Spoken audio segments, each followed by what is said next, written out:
Ouh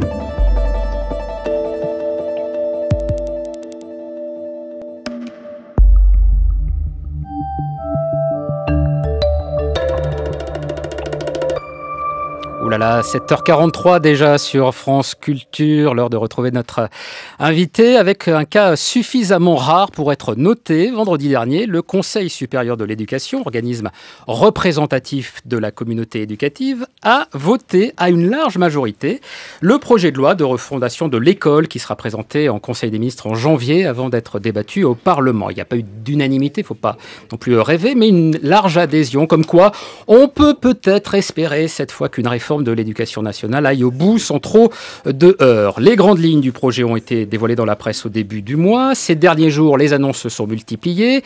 Outre l'avis du CSE, il y a eu la campagne de recrutement des nouveaux enseignants qui a été lancée, les plans contre le décrochage scolaire et pour le développement du numérique qui ont été dévoilés, une réforme du métier de prof esquissée, une étude sur le niveau de lecture des élèves de primaire publiée. Pour essayer d'y voir plus clair, nous avons convié ce matin une des personnes qui a travaillé directement ou indirectement l'élaboration de cette loi. Vous allez nous le dire. Nathalie Mons, bonjour. Bonjour. Vous êtes professeure de sociologie à l'université de Cergy-Pontoise. Vous travaillez sur les politiques éducatives, leur mise en œuvre et leur évaluation. Vous aviez d'ailleurs publié en 2007 au PUF les nouvelles politiques éducatives. Vous étiez une des 4 membres du comité de pilotage de la concertation Refondons l'école de la République, une mission qui a duré 4 mois, qui a remis son rapport début octobre au président de la République. Un projet de loi en est donc sorti, qui a été présenté donc par le ministre Vincent Peillon la semaine dernière au Conseil supérieur de l'éducation. Moi, j'aimerais d'abord savoir si dans ce projet de loi, vous avez reconnu votre bébé. Est-ce que ce projet est fidèle à vos conclusions ? Écoutez, oui, je crois que en fait les pilotes de la concertation ont été plutôt très agréablement surpris et heureux à la lecture du projet de loi qui sera certainement encore amendé. Mais je crois qu'on y a retrouvé en fait plusieurs choses. D'abord, on y a retrouvé ce qui nous avait été commandé, c'est-à-dire c'était donner un élan dans le système éducatif pour faire une réforme. Donc ça c'est important, c'est-à-dire un vrai volontarisme politique. Et là je crois que lorsqu'on regarde finalement le projet de loi, l'ensemble de ces articles, ce qui est dessiné sur le long terme, on retrouve vraiment cet élan tout à fait positif. Après, ce que l'on retrouve également, et ça faisait partie vraiment de la concertation, c'est une vision que j'appellerais systémique de la réforme. C'est-à-dire que ce qui a manqué vraiment en France, dans vraiment les décennies passées, c'est d'avoir une vision globale de la réforme. On était finalement sur un ensemble de mesurettes qui étaient prises les unes après les autres, sans qu'on puisse voir vraiment une cohérence générale. Vous avez l'impression qu'aujourd'hui, on a une cohérence générale, en tout cas dans les interventions qui sont faites, notamment, donc je le disais, celle du ministre de l'Éducation, Vincent Peillon, qui s'est exprimé à plusieurs reprises ces derniers jours. Alors un coup pour parler de la formation des enseignants ce matin, et il est longuement interviewé dans Libération pour parler des rythmes scolaires, de la carte scolaire. On a eu la campagne de recrutement des profs. Quand on est un peu intéressé à l'école, et c'est le cas de la plupart de nos auditrices et de nos auditeurs, on a un petit peu de mal, en tout cas, à comprendre ce qu'il y a véritablement dans ce projet de loi. Oui, en fait, toutes ces mesures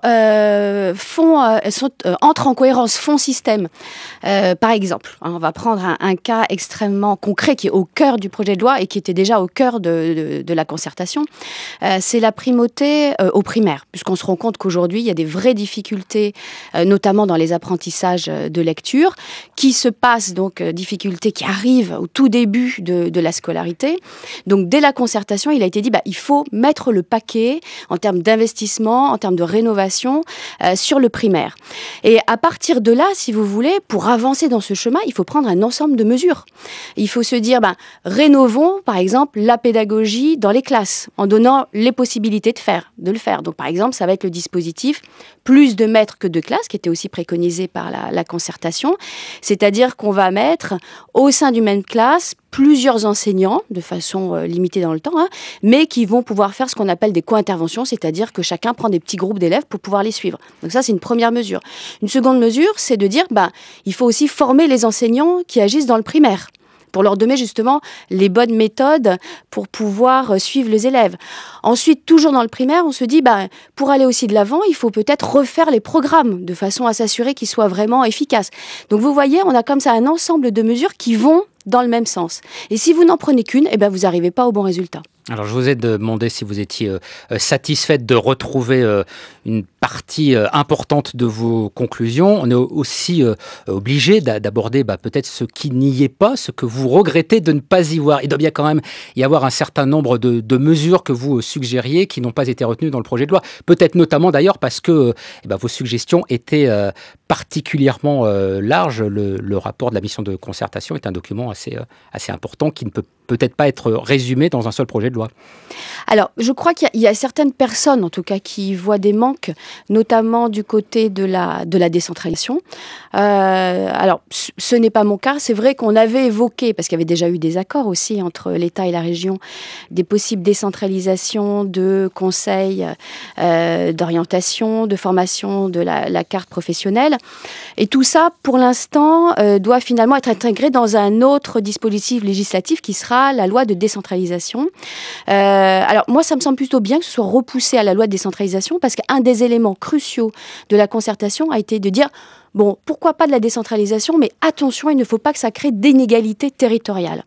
Donc du coup, je crois que tout ça doit être reporté dans un dispositif général sur l'organisation de l'État, des collectivités territoriales, parce que l'acte 3 de la décentralisation, ça doit dire nous donnons telle compétence aux collectivités territoriales, mais aussi, je crois, et ça pour la première fois en France, parce que ça n'a jamais été pensé, ça doit être également de définir quelles sont les responsabilités de l'État, des collectivités territoriales, et comment on régule tout ça, et comment on fait en sorte qu'il n'y ait pas plus d'inégalités dans le système.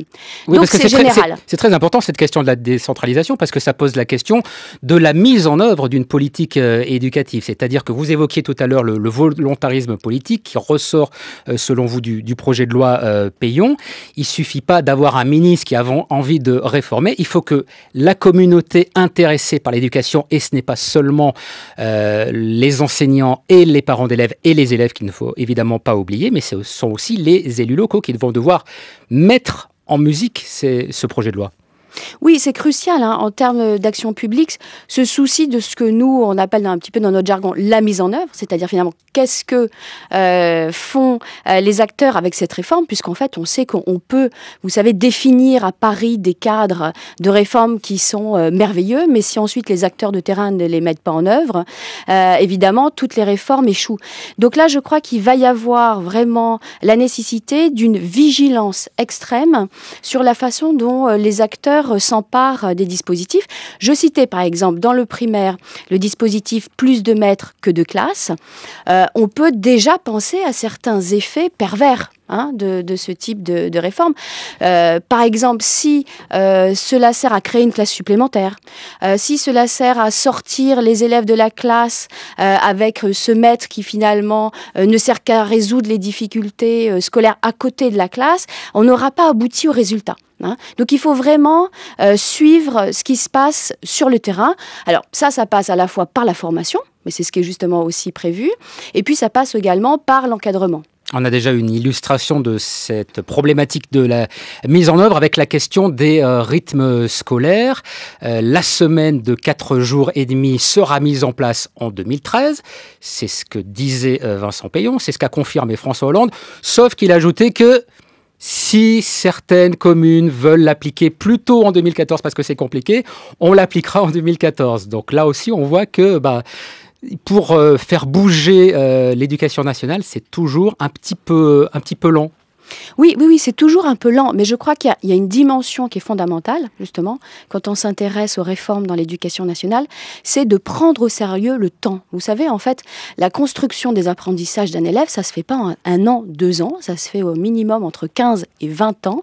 Donc on s'inscrit vraiment dans un temps qui est long et il faut respecter cette temporalité. Et ça, je crois que c'est un des problèmes en France, et on revient à ce problème que vous citiez de mise en œuvre.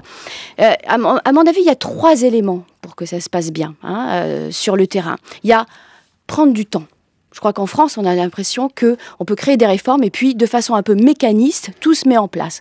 Non, il faut que les acteurs se rencontrent, il faut qu'il y ait des concertations, il faut voir comment ça peut être appliqué de façon différente sur le terrain. Bref, il faut prendre du temps. Donc pourquoi pas, si c'est 2013 ou 2014, ce qui compte finalement, c'est que ça se fasse. Donc ça, je crois que c'est le premier élément. Deuxième élément aussi, pour une réussite de la mise en œuvre sur le terrain des réformes, c'est d'associer les acteurs de terrain. Et ça, trop longtemps en France, finalement, on n'a pas associé les enseignants. On a assez peu aussi associé les collectivités territoriales. Et là, ça a été le but de la concertation. Et puis, troisième élément aussi qui me semble fondamental pour la mise en œuvre, c'est d'arrêter en France de penser qu'on peut construire des chefs-d'œuvre législatifs qui vont être appliqués. Non, il faut aller de façon pragmatique dans la réforme et se dire, voilà, on commence par un petit bout, après on révise tout ça, ça s'appelle de l'expérimentation, ça s'appelle de l'évaluation. Voilà, il faut penser les réformes autrement. Alors, si on ne veut pas bâtir des chefs-d'œuvre législatifs, peut-être qu'il ne faut pas intituler la mission à laquelle vous avez travaillé, mission de refondation de l'école. Refondation de l'école, ça donne quand même l'idée d'une rupture. Et c'est vrai qu'on a l'impression qu'à chaque alternance, les ministres de l'Éducation vont, c'est promis, réformer l'école parce que l'école française en a besoin, ou en tout cas en aurait besoin. Et d'ailleurs, j'aimerais savoir si c'est un préalable que vous vous êtes posé au moment où vous avez été nommé pour participer à cette concertation, c'est-à-dire de savoir si véritablement l'école française aujourd'hui a besoin d'être refondée, d'être rénovée. Est-ce que c'est pas une sorte de facilité qu'on a depuis des années à dire voilà, le système scolaire français n'est pas potable, n'est pas correct, il faut absolument tout changer. Ça, c'est assez contradictoire avec l'idée du temps long. Non, je crois qu'il y a eu un constat très clair lors de la concertation où on a pu avoir des acteurs de milieux très différents qui s'exprimaient, c'est-à-dire aussi bien des professionnels de l'éducation, des enseignants, des directeurs d'école, des collectivités territoriales, des parents, des entreprises, etc. Tout le monde s'est exprimé et on est arrivé à différents constats. Et on est arrivé aussi à lever différents tabous sur l'école. Alors, il y a certains constats qui sont connus, c'est-à-dire que c'est vrai que lorsqu'on regarde les résultats des élèves en France, on est depuis une dizaine d'années sur des résultats assez moyens à l'ensemble des enquêtes, en particulier les enquêtes internationales sur les acquis des élèves.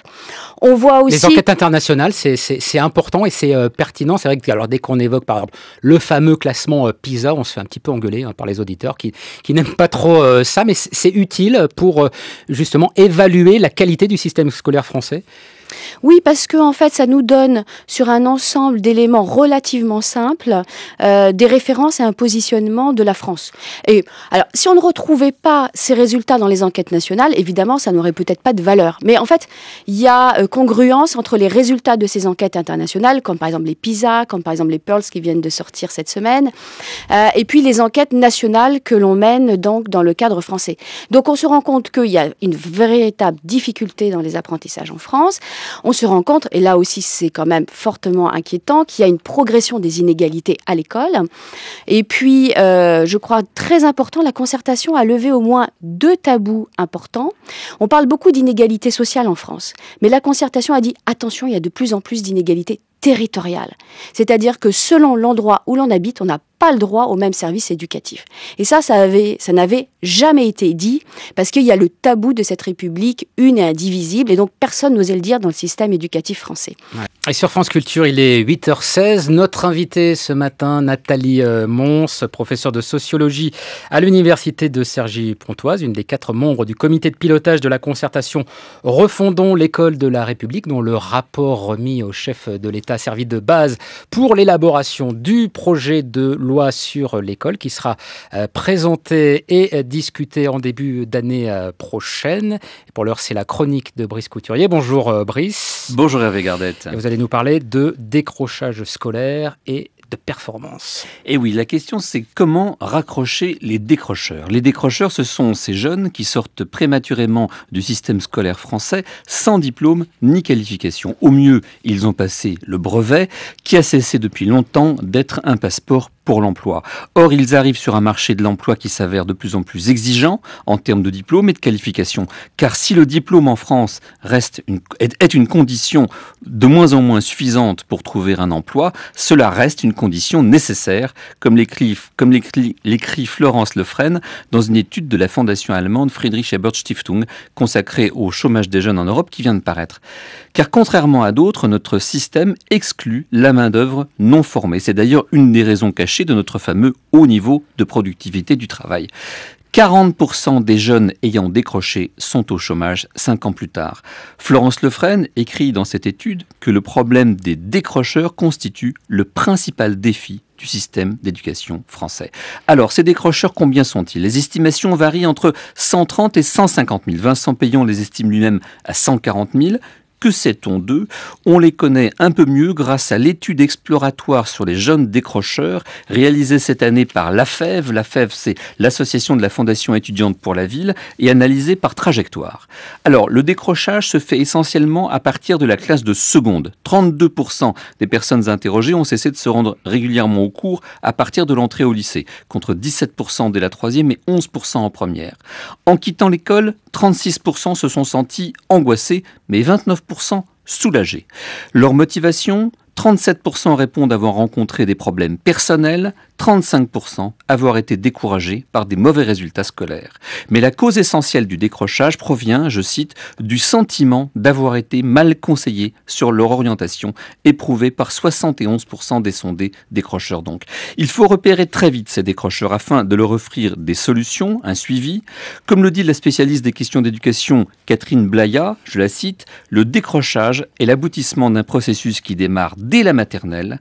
Et Catherine Blaya de distinguer 4 grands profils d'élèves à risque: le rebelle, qui présente des troubles du comportement, le dépressif, dont le manque d'intérêt pour l'école se développe discrètement, le découragé, qui ne parvient pas à se projeter dans l'avenir, enfin le déviant caché, qui recherche l'approbation de ses pairs, mais non pas celui des enseignants. Alors ce problème n'avait pas échappé au gouvernement précédent, on ne le découvre pas.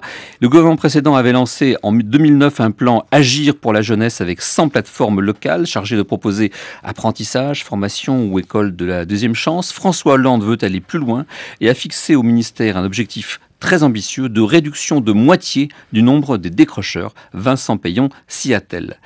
Mais plutôt que de miser sur l'enseignement assisté par le numérique, comme semble s'y engager le ministère avec l'expérimentation lancée en collaboration avec le CNED, le Centre d'enseignement à distance, la France ferait bien de s'inspirer du système Trait d'Union qui a été mis en place dans la région de Sherbrooke au Québec sous l'impulsion du professeur Laurier-Fortin, qui est un spécialiste du décrochage, un professeur de pédagogie donc. Elle s'appuie, cette expérience Trait d'Union, sur l'engagement aux côtés de chaque décrocheur d'un accompagnateur attitré qu'il rencontre au moins une fois toutes les 2 semaines pour faire le point, évaluer les objectifs atteints.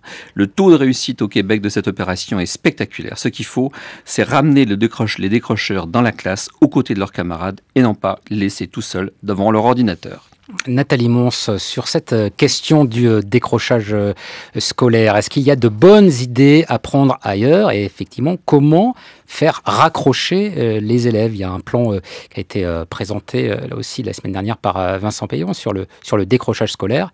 Il faut d'abord parler du raccrochage scolaire. Oui, je crois que la chronique de Brice Couturier me semble excellente parce qu'on voit bien quels sont les enjeux. C'est-à-dire c'est le nombre évidemment de ces décrocheurs, mais c'est surtout le fait que en France le diplôme, certains auteurs l'ont dit, c'est un brevet de normalité. C'est-à-dire que quand vous n'avez pas de diplôme, vous avez une énorme difficulté à vous insérer dans la société. Et la France est vraiment un cas particulier, c'est-à-dire le non-diplôme est un handicap social majeur. On est dans une société qu'on appelait même pédagogiste, c'est-à-dire que l'école y a une place très très importante.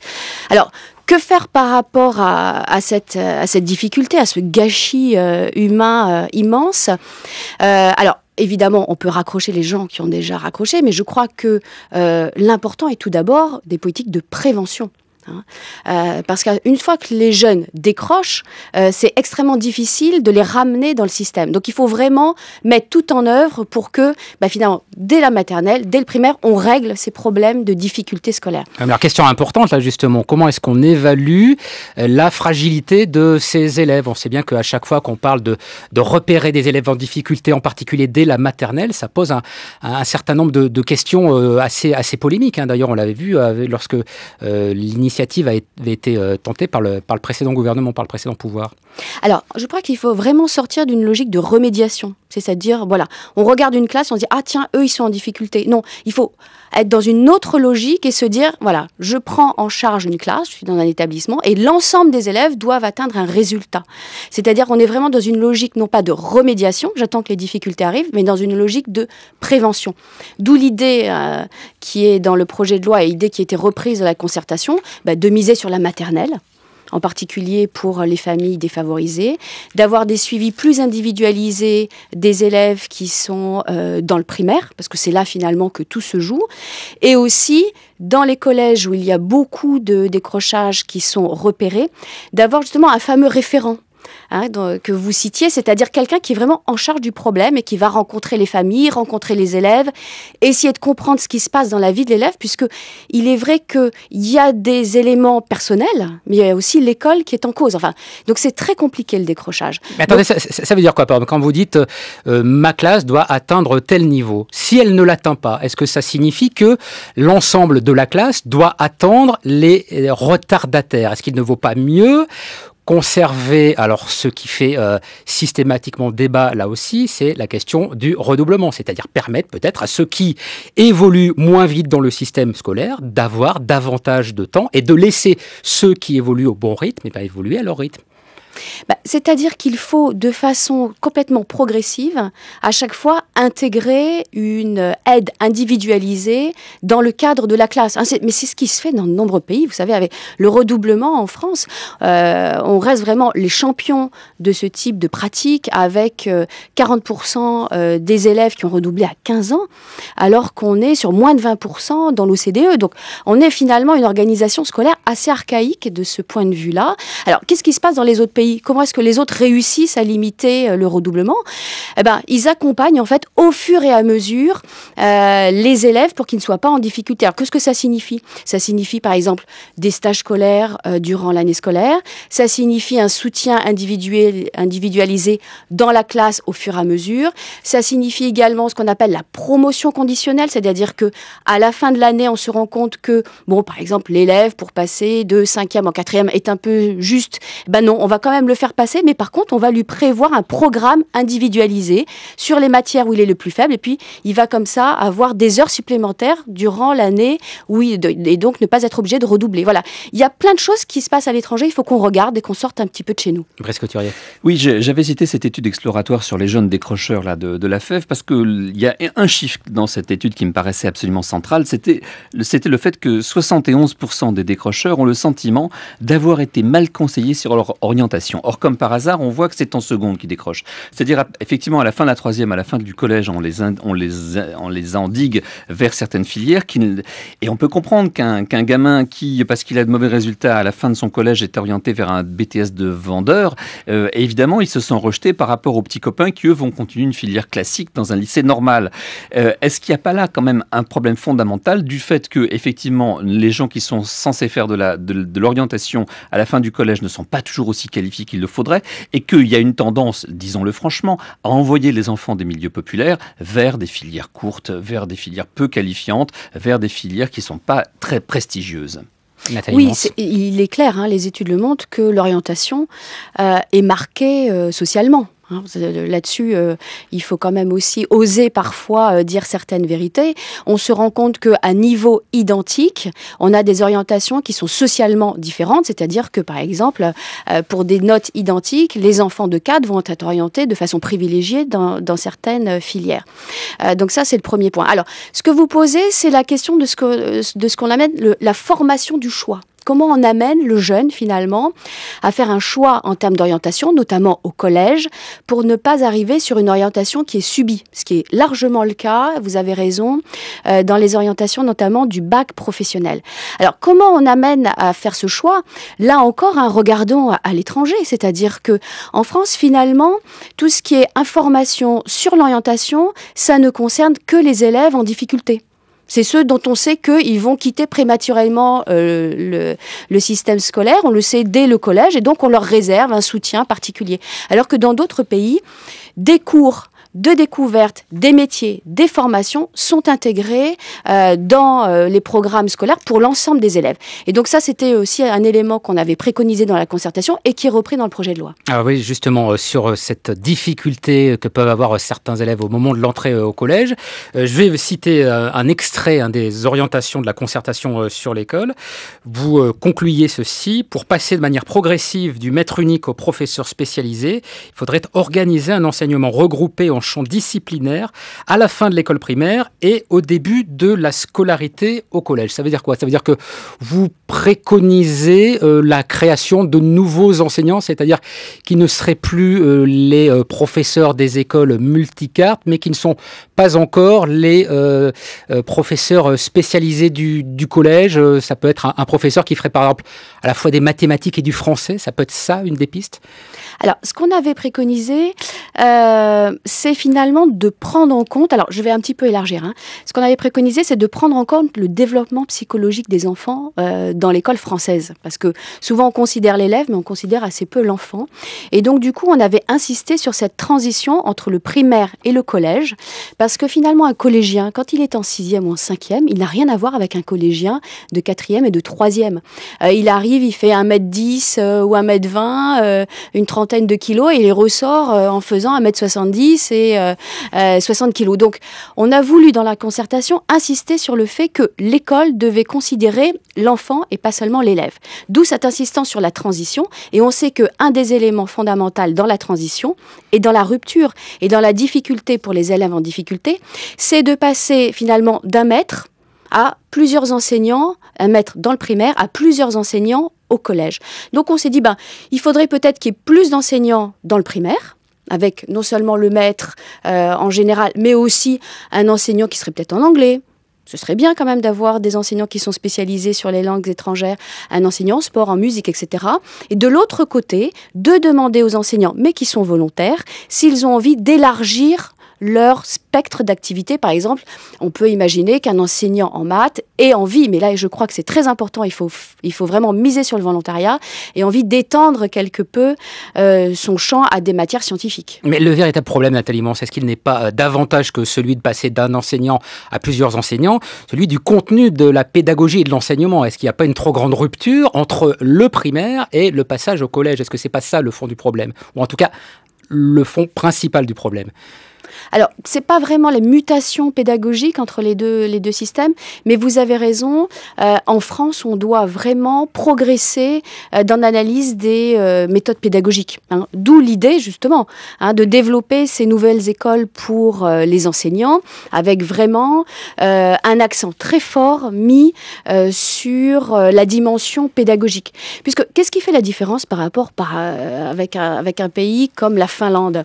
C'est qu'en France, il y a d'abord une grande liberté pédagogique, et tant mieux, mais ensuite, chaque enseignant fait un petit peu sa sauce en matière pédagogique. Alors que, par exemple, en Finlande, il y a vraiment des cours destinés à incorporer des pédagogies, et donc, chaque enseignant a dans sa besace une multiplicité de pédagogies. C'est bien que, en fonction des élèves, il peut adapter sa pédagogie, et ça permet, en fait, une plus grande réussite des élèves. Vous voulez dire qu'avec l'abandon de la formation initiale, on a constaté une moindre qualité de l'enseignement en France ?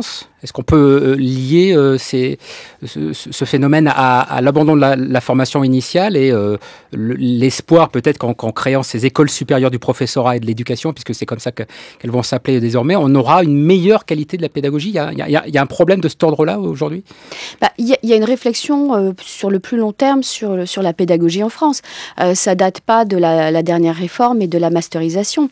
Et là, vraiment, c'était un point important dans la concertation et c'est repris dans le projet de loi Et on a enfin réussi dans le cadre de la concertation à mettre d'accord l'ensemble des acteurs, notamment les syndicats enseignants, c'est de se dire que le métier d'enseignant, c'est un métier qui s'apprend.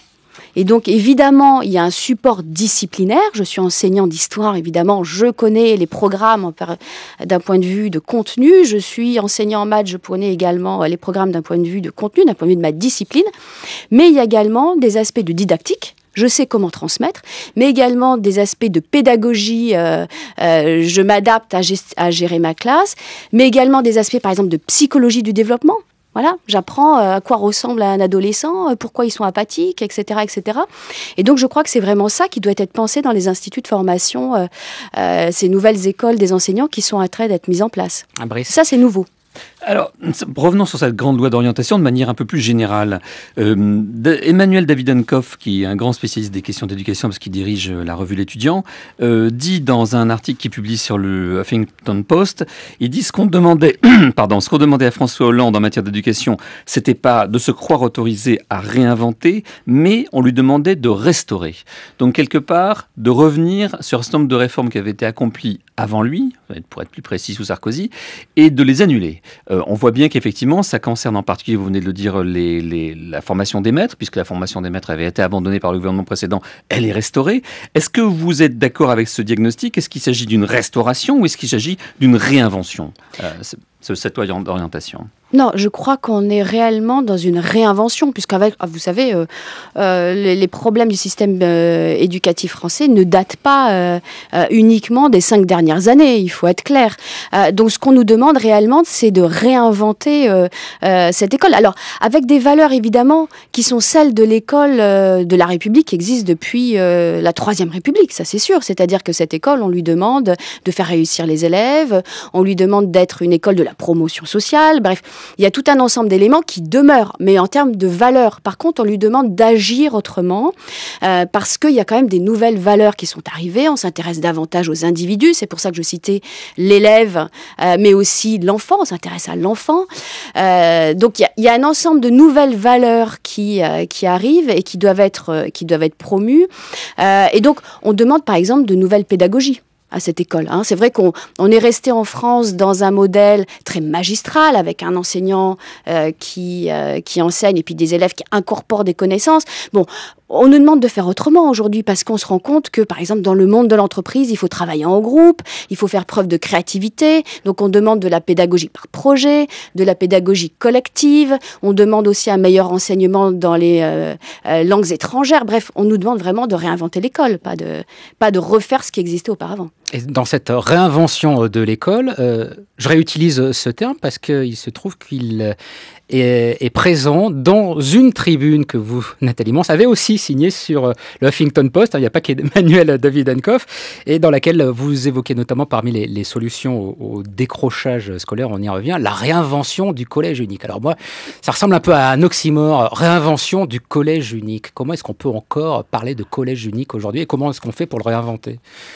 Oui, vous avez raison, soyons provocateurs. Comment est-ce qu'on peut encore parler du collège unique alors que on a le développement au sein de ce collège unique finalement de ce qu'on appelle des quasi-filières. C'est-à-dire que quand vous avez tout un ensemble de classes, soit pour l'élite avec les classes européennes, soit pour les élèves les plus en difficulté avec un ensemble d'options qui finalement préfigurent leur future orientation, on peut se demander si on peut encore parler du collège unique. Ça, c'est un point important qui a été justement dénoncé dans la concertation. C'est-à-dire, voilà, c'est un leurre. Finalement, ça n'a peut-être pas vraiment existé en France. Qu'est-ce qu'on peut faire pour avancer ? Peut-être parce que c'était une mauvaise idée. Écoutez, on ne va pas refaire évidemment tout le débat sur le collège unique, c'est un vieux débat. Mais... je crois que, vous savez, il y a un champ de recherche dans lequel il y a quand même un consensus, ce qui n'est pas le cas dans tous les champs de recherche. Il y a un consensus autour à la fois de l'efficacité et de la limitation des inégalités par le collège unique. C'est-à-dire que dans les recherches, lorsqu'on fait des comparaisons, on se rend compte que dans le collège unique, les élèves réussissent mieux il y a moins d'inégalités que dans les systèmes qu'on appelle à filière, comme le système allemand. Donc je crois que non, c'était pas une mauvaise idée. Sauf que la France n'est jamais rentrée dans une période de rénovation de son collège unique.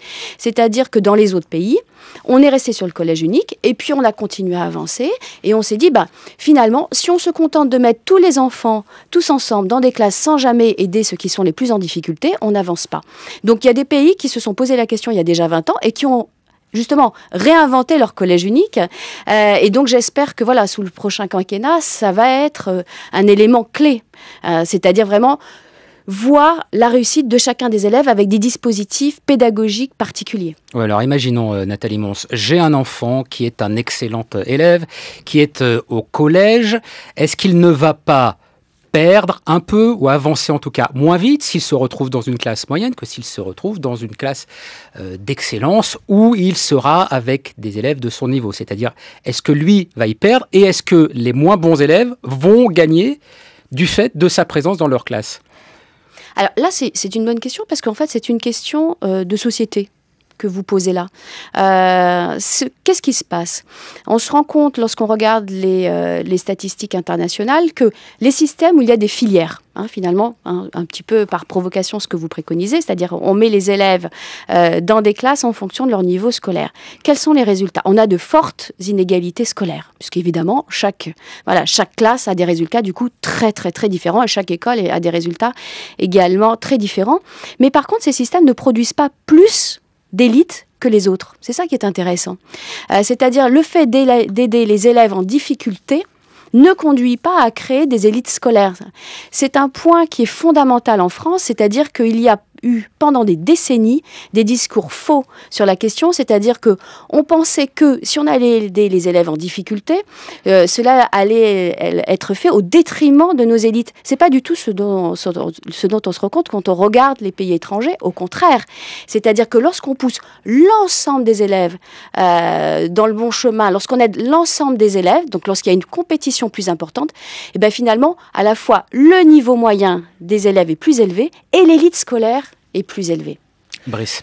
Pour changer de sujet, je voudrais m'inspirer d'un article d'Hélène Mallard dans la revue Philosophie Magazine sur le thème de la tablette d'argile à la tablette tactile, qui fait le tour un petit peu de des nouveautés, enfin des ruptures qu'a connues l'histoire de la culture humaine depuis la gravure sur pierre jusqu'à la tablette numérique.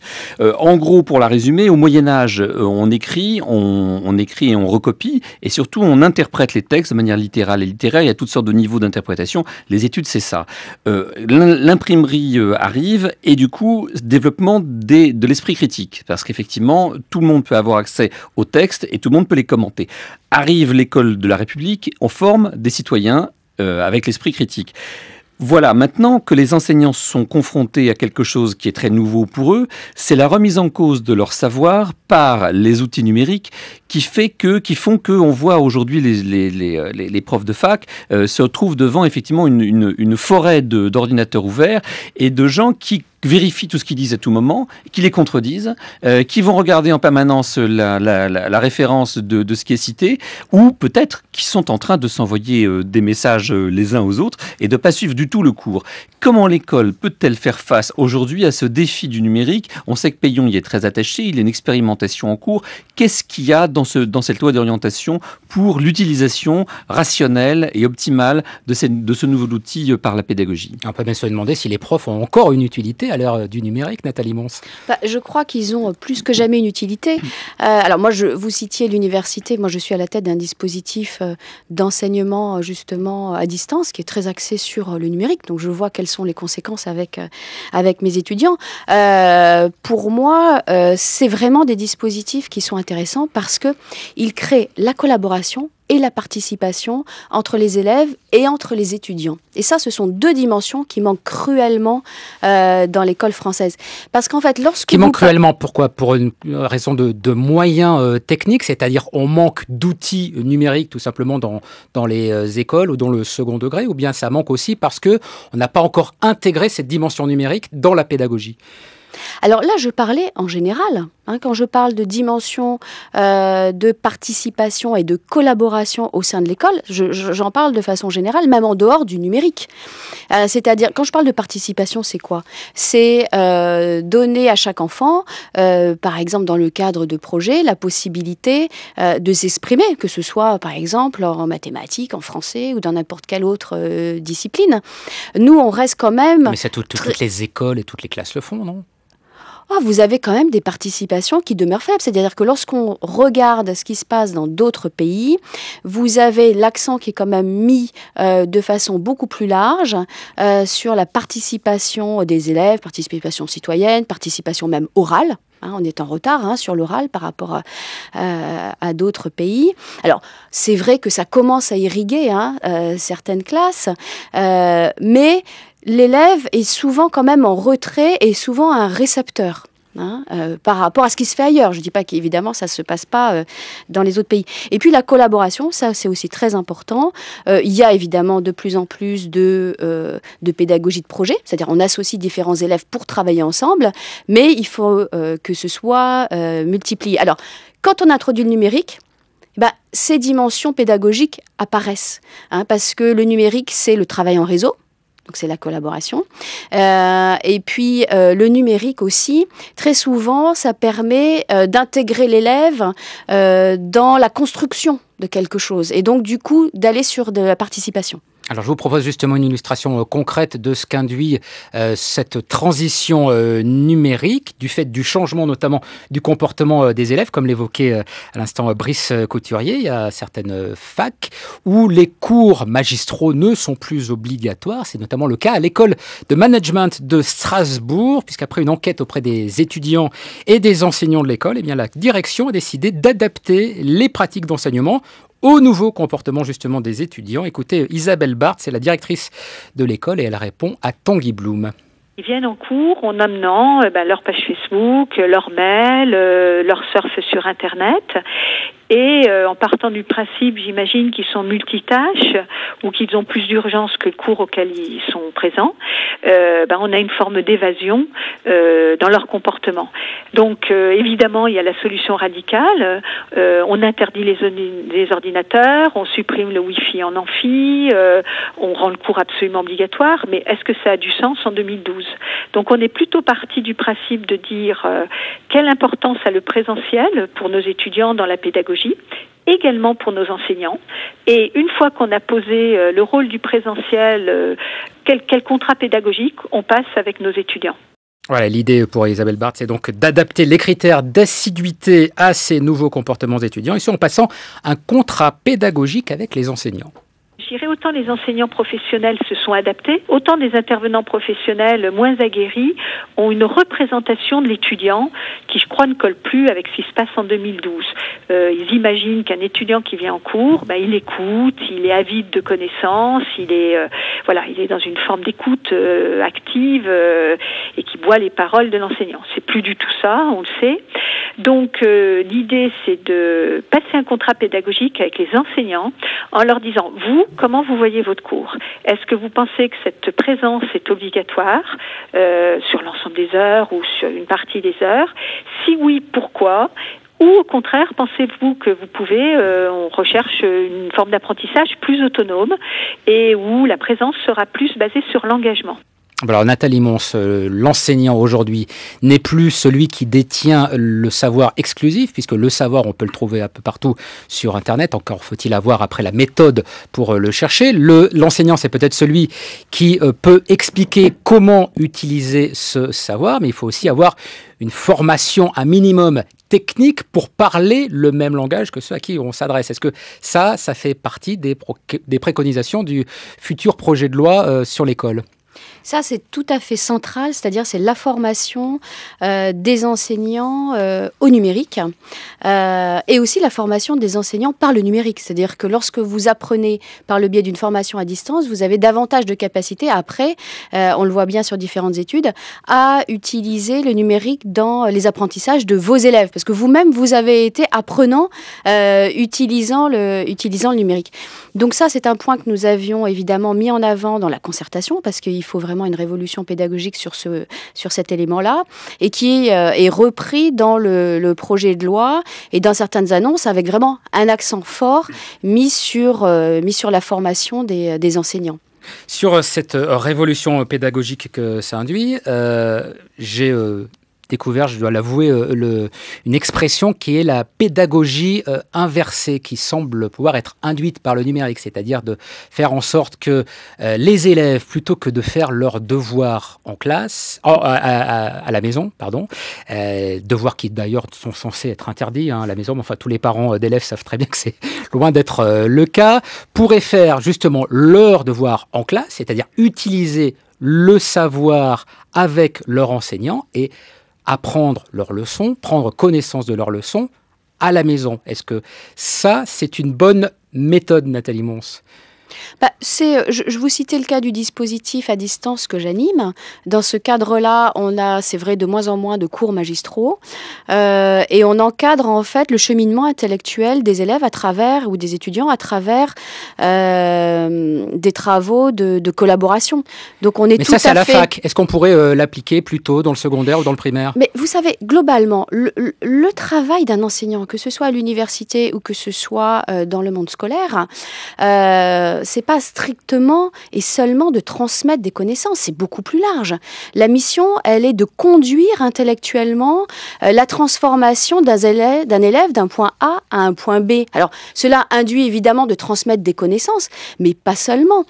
Vous travaillez vraiment sur de l'humain et sur une mutation de petits êtres qui vont devenir plus grands et plus sages. Donc, il faut sortir de ce regard que l'on a longtemps porté sur l'enseignant, qui est seulement un transmetteur de connaissances. C'est beaucoup plus que ça, un enseignant. Le temps de travail de l'enseignant, il est compté, 18 heures par semaine en France.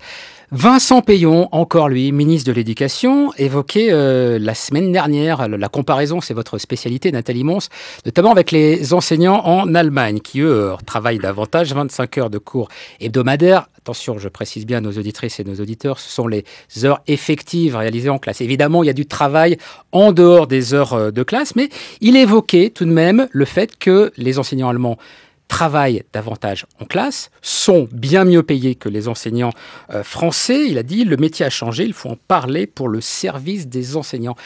Là aussi, il faut lever peut-être un certain nombre de tabous sur ces questions-là. Est-ce que vous pensez que les enseignants sont prêts à faire cette petite révolution ? Qui n'est peut-être pas si petite que ça d'ailleurs. Je crois que non seulement les enseignants sont prêts, mais en tout cas dans le cadre de la concertation, ce nouveau regard porté sur les métiers d'enseignants, ça a été demandé par les syndicats d'enseignants. Parce qu'en fait aujourd'hui les enseignants font beaucoup plus qu'enseigner dans leur classe. Ils montent des projets par exemple pédagogiques avec les collectivités locales, ils animent des animations pédagogiques après la classe, on leur demande de plus en plus de travail en concertation et tous les dispositifs dont on parle par exemple ici, plus de maîtres que de classe, un nouveau travail sur l'orientation, se référant autour du décrochage scolaire, ça entraîne un nouveau travail d'équipe. Donc tout ça, il va falloir le mettre à plat, regarder tout l'ensemble des nouvelles tâches qu'on demande aux enseignants et refaire un contrat avec les enseignants. Mais les enseignants ne sont pas contre. Au contraire, reconnaître vraiment la réalité de leur travail, ils sont plutôt pour. Mais ils peuvent avoir des opinions nuancées. Je renvoie d'ailleurs aux dernières rues des écoles de Louise Touré avec un débat entre représentante de l'UMP et un représentant du SNES sur ces questions-là. On voit encore qu'il y a encore en tout cas un certain nombre de sujets de clivage. Une dernière question, Brice Couturier. Non, je juste ajouter qu'en Angleterre aussi, en Grande-Bretagne aussi, les enseignants travaillent beaucoup plus et sont beaucoup mieux payés. Mais je voudrais revenir sur cette affaire du numérique parce que ça me paraît absolument décisif dans la pédagogie d'aujourd'hui. Marcel Gauchet dit, à cause du numérique, le savoir cesse d'être ce qui est constitutivement à soi, il devient ce qui est fondamentalement hors de soi. Or, on voit bien effectivement, quand on voit comment les étudiants travaillent, ils vont piquer des petits morceaux sur Wikipédia, des petits morceaux d'articles, etc. Et ils en font une espèce de copier-coller qui montre que souvent, ils ne se sentent pas imprégné du sujet qu'il devait traiter. Est-ce que l'école n'est pas face à un défi fantastique quand on voit qu'aujourd'hui, y compris les élèves du primaire, ont accès à des consoles de jeux, mais aussi à des consoles éducatives et pédagogiques. Est-ce qu'il n'y a pas là, et puis la télévision, bien entendu, bref, ils passent plus de temps devant, enfin certains en tous les cas, devant des écrans que devant le maître ou la maîtresse qu'ils ont en classe. Comment faire face à ce défi-là en utilisant l'outil, mais aussi quelque part en limitant l'usage, non ? Vous posez là une question fondamentale et j'irai peut-être un peu plus loin puisque vous parlez évidemment de constitution d'un savoir extérieur mal maîtrisé, voire dans certains cas l'université. Nous sommes confrontés à des problèmes de triche avec les étudiants qui peuvent reprendre certains éléments directement sur le web. Ils ne le ressentent pas comme ça d'après mon expérience. Ils ont l'impression qu'il y a un stock de savoir accumulé en dehors d'eux et qu'il suffit de le prendre, de le mettre en petits morceaux et et quand on leur dit mais j'ai trouvé ça sur Internet, ils disent et alors ? Alors là, deux points qui me semblent importants. Un, du côté des étudiants, c'est vrai qu'il y a une formation sur la nécessité de comprendre qu'il y a un respect des sources à avoir. Ça, c'est fondamental. Et deux, du côté des enseignants, il y a aussi de la formation à faire. C'est-à-dire que lorsque certains collègues se retrouvent confrontés à ces problèmes de tricherie, très souvent, lorsqu'on se réunit en termes d'équipe pédagogique, on leur conseille de proposer des sujets qui sont originaux. C'est-à-dire des sujets qu'on ne retrouvera pas sur le web. Et là, quand vous proposez à vos étudiants ou à vos élèves un sujet original, dans ce cas-là, ils sont obligés de faire preuve de création originale.